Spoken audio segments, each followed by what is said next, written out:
रामकृष्ण हरी मंडळी, आपल्या या भक्तिमय वातावरणात मराठी भक्ती या यूट्यूब चॅनेलमध्ये आपले मनापासून स्वागत आहे।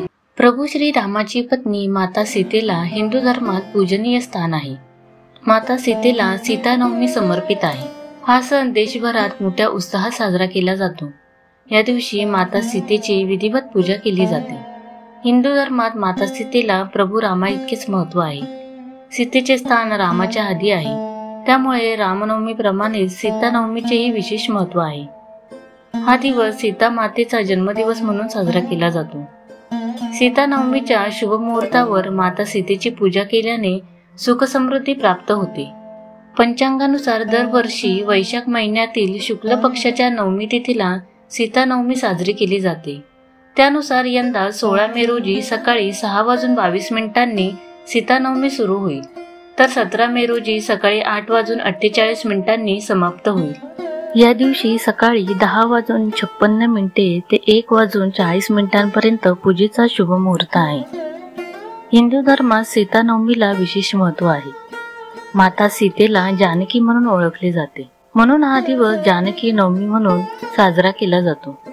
या दिवशी माता सीता आणि प्रभू श्री रामाची एकत्र पूजा केली जाते।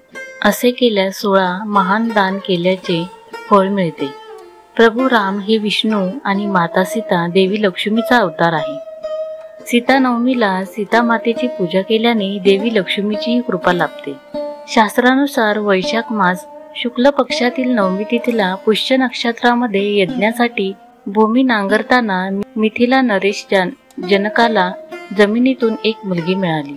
नांगराच्या फाळाला सीत म्हणतात आणि सीतने जमिनीवर ओढलेल्या रेघेस सीता म्हणतात, म्हणून जनकाने या मुलीचे नाव सीता ठेवले।